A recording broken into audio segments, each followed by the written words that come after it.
গল্পের শুরুতেই আমরা মিমি নামের একজন স্টেট ডান্সারকে দেখতে পাই। সে রাজস্থানে তার মা বাবার সঙ্গে থাকে। আর মিমির স্বপ্ন ছিল যে সে একদিন বলিউডের বড় অ্যাক্ট্রেস হবে, কিন্তু বলিউডে ভালো ব্রেক পাওয়ার সুযোগ সে পাচ্ছিল না। এরপরে আমরা একজন ট্যাক্সি ড্রাইভার ভানুকে দেখি, যে কিনা জন আর সামান নামে দুজন ইউএস কাপলকে তার ট্যাক্সিতে ট্রাভেল করাচ্ছিল। আর এরপর তাদের সাথে কথাবার্তা বলেই ভানু জানতে পারে যে তারা সারোগেট পদ্ধতিতে বাবা মা হওয়ার জন্য ইন্ডিয়াতে এসেছে। আর তারা কোনো ভালো মহিলার সন্ধান পাচ্ছে না যে কিনা তাদের বাচ্চাকে ক্যারি করতে পারে। আর এরপরই মিমিকে ডান্স পারফরমেন্স করতে দেখে জন আর সামার দুজনেরই তাকে খুব পছন্দ হয়। আর এরপর ভানু একদিন গিয়ে মিমির সঙ্গে দেখা করে আর তাকে এই সারোগেসি পদ্ধতিতে মা হওয়ার কথা জানায়। আর এর বদলে সে 20 লাখ টাকা পাবে।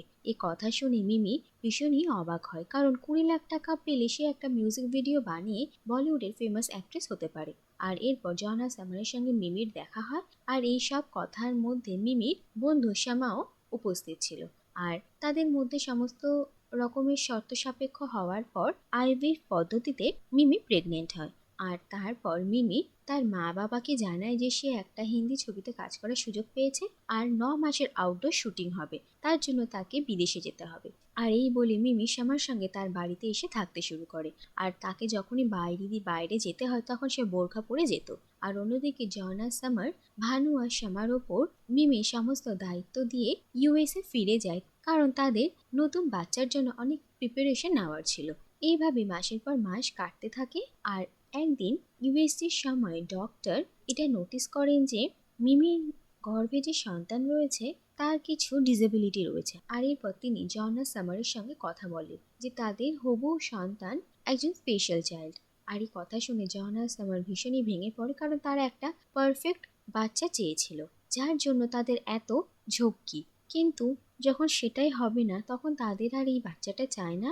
আর জন আর সামার মিমির সঙ্গে দেখা না করে শুধুমাত্র ভানুকে জানিয়ে দেয় যে মিমি যেন অ্যাবর্শন করিয়ে নেয়। আর তারপর জন আর সামার কাউকে কিছু না বলে ইউএস ফিরে যায়। আর এরপর ভানু যখন মিমিকে এসে এইসব কথা বলে তখন মিমি একদম ভেঙে পড়ে। আর সে জন আর সামারের সঙ্গে হোটেলে দেখা করতে যায়, কিন্তু ততক্ষণে তারা দুজন বেরিয়ে গেছে।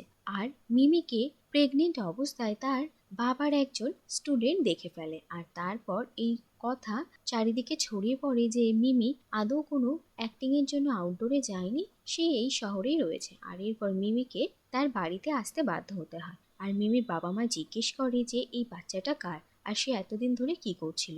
আর মিমি ভয় পেয়ে এই মিথ্যে কথাটা বলে যে ভানু আর মিমি একে অপরকে ভালোবেসে বিয়ে করেছে আর এই বাচ্চাটা ভানু। যা শুনে মিমির বাবা মা একটু অবাক হয়। আর অন্যদিকে ভানু তো এই কথা শুনে ভয় পেয়ে যায়, কারণ তার গ্রামের বাড়িতে একজন স্ত্রী রয়েছে। আর যাই হোক, মিমিকে বাঁচানোর জন্য সে এই মিথ্যেতে সায় দেয়। অন্যদিকে ভানুকে খুব একটা পছন্দ না হলেও মিমির বাবা মা মনে করে যে সে এখন এই বাড়ির জামাই আর মিমি প্রেগনেন্টও, তাই তারা মিমি আর ভানুকে মেনে নেয়। আর এরপর মিমি তার বাবা মায়ের সঙ্গে এই বাড়িতে থাকতে শুরু করে। মিমি ভীষণই দোলাচলে ভুগছিল যে সে কি করবে। আর এরপর একদিন রেগুলার চেক আপে সে যখন ডাক্তারের ক্লিনিকে যায় তখন ডাক্তার মিমিকে অ্যাবর্শন করিয়ে নিতে বলেন, কারণ এই বাচ্চাটার দায়িত্ব তো তার নয়। কিন্তু মিমি বলে যে গর্ভের সন্তানকে প্রথম থেকে মা বাবার একসেপ্ট করে নেওয়া উচিত। আর তাই সে ঠিক করে যে সে এই বাচ্চাটাকে অ্যাবর্ট করাবে না, বরং তাকে জন্ম দেবে। অন্যদিকে মিমির বাবা মা শ্যামা ভানু সবাই মিমির খুব যত্ন নিতে শুরু করে। আর এরপর যথাসময়ে মিমির একটা সুস্থ ছেলে হয়। আর ডাক্তার জানান যে তার কোনো ডিসেবিলিটি নেই। আসলে প্রেগনেন্সির সময় ইউএসসি করতে গেলে অনেক সময় এরকম ফলস অ্যালার্ম আসে। আর এরপরে সবাই মিমির ছেলেকে নিয়ে ভীষণই খুশি থাকে। কিন্তু মিমির বাড়ির লোকেরা পাড়ার লোকেরা এই বাচ্চাটার এত ফর্সা ত্বক দেখে ভীষণই অবাক হয়, কারণ ভারতীয় বাচ্চারা এরকম গায়ের রং পায় না। আর যা নিয়ে ভীষণই কোলাহল সৃষ্টি হয়। যাই হোক, এরপর ধীরে ধীরে সময় কাটতে থাকে আর মিমি ঠিক করে যে সে তার বাচ্চাকে মানুষ করবে আর নিজের একজন অ্যাক্ট্রেস হওয়ার স্বপ্ন মিমি ছেড়ে দেয়। আর এরপরে একদিন ভানুশ্রী কথায় কথায় জানতে পারে যে তার স্বামী অন্য এক জায়গায় বিয়ে করেছে আর তাদের বাচ্চাও আছে। আর তারপর সে ভানুর মাকে নিয়ে মিমিদের বাড়ি এসে পৌঁছয়। আর অনেক ভুল বোঝাবুঝি আর সমস্যার পর এটা ক্লিয়ার হয় যে ভানু আর মিমি আদতেও স্বামী স্ত্রী নয়, আর মিমির বাচ্চাটা আসলে সেরোগেসির থ্রুতে হয়েছে।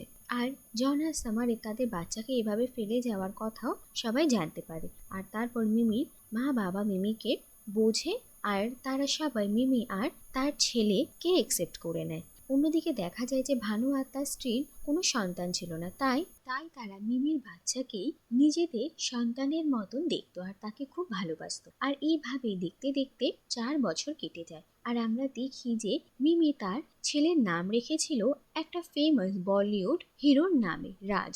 আর মিমি তার ছেলেকে খুব সুন্দর করে মানুষ করছিল, আর মিমিকে তার মা বাবা সাপোর্ট করছিল।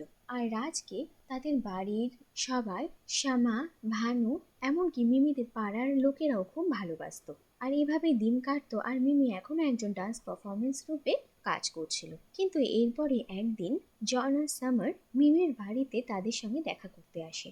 আর তাদেরকে দেখে মিমি ভীষণই রেগে যায়। আর জানা যায় যে মিমি আর রাজ একসঙ্গে একটা ডান্স পারফরমেন্স করছে, এরকম একটা ভিডিও সোশ্যাল মিডিয়ায় খুব ভাইরাল হয়ে গেছে। আর এই ভিডিওর মাধ্যমে জন আর সামার জানতে পারে যে মিমি অ্যাবর্শন করায়নি, আর সে ওই বাচ্চাটাকে জন্ম দিয়েছে।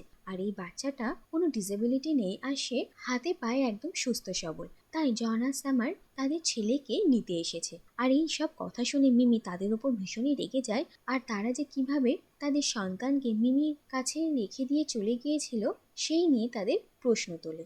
আর মিমিকে অনেক বোঝানোর পরও যখন সে রাজকে জন আর সামারকে দিতে রাজি হয় না, তখন জন আর সামার কোর্টে যাওয়ার সিদ্ধান্ত নেয়। আর অন্যদিকে মিমিকে সবাই সাপোর্ট করে, এমনকি ভানু, মিমির বাবা মা কেস লড়ার জন্য টাকা জোগাড় করা শুরু করে। আর তারা একজন ভালো লয়ারও হায়ার করে। কিন্তু সবকিছু দেখে শুনে মিমি মনে করে যে বেশি কোর্ট কেস লড়লে রাজকে এই সবকিছুর মধ্যে টানাহেঁচড়া করা হবে। আর এই সব কিছুতে তো এই বাচ্চাটার কোনো দোষই নেই। বরং জন আর সামারের সঙ্গে রাজের বন্ডিং দেখে মিমি মনে করে যে রাজ যে তাদেরই ছেলে সেটা নিয়ে কোনো প্রশ্নই উঠবে না। আর রাজ তাদের সঙ্গে ইউএসএ থাকলেই সে আরো ভালো মানুষ হবে, তার ভবিষ্যৎটা উজ্জ্বল হবে। তাই মিমি রাজকে জন আর সামারকে দিয়ে দিতে রাজি হয়। যা শুনে মিমির বাবা মা আর ভানু সবাই আপত্তি জানালেও মিমি তাদের সবাইকে রাজি করিয়ে নেয়। আর এরপর একদিন সময় ঠিক করে মিমি আর তার পরিবারের সবাই রাজকে নিয়ে জন আর সামারের সঙ্গে দেখা করতে আসে, আর তাদেরকে রাজকে দিতে আসে। কিন্তু তারপরই মিমি জন আর সামারের সঙ্গে একটা বাচ্চা মেয়ে তারাকে দেখে। আসলে মিমির বাড়ি থেকে আসার সময় জন আর তারা একটা অনাথ আশ্রমে এই বাচ্চা মেয়েটাকে দেখে। আর তাকে দেখেই তারার ভিতরের মাতৃত্ব বোধ জেগে ওঠে। আর সে মনে করে যে এই বাচ্চাটাকে যেন তাদের জন্যই পৃথিবীতে পাঠানো হয়েছে। আর জন আর সামার ঠিক করে যে তারা এই বাচ্চা মেয়েটাকেই অ্যাডপ্ট করবে। আর তারা দুজন বলে যে তারা তাদের ভুল বুঝতে পেরেছে, আর মা বাবা হওয়ার জন্য যে সব সময় সন্তানকেই জন্ম দিতে হবে সেরকমটা কোনো কথা নয়। বাবা মা হতে গেলে শুধু ভালোবাসা আর যত্নই যথেষ্ট। আর এরপর দেখা যায় যে জন আর সামার মিমি আর রাজকে গুড বাই জানিয়ে তাদের মেয়ে তারাকে নিয়ে ইউএস চলে যায়। আর অন্যদিকে রাজ মিমি আর তার পরিবারের কাছেই থেকে যায়। আর এর সঙ্গে এই কাহিনীটা এখানেই শেষ হয়ে যায়।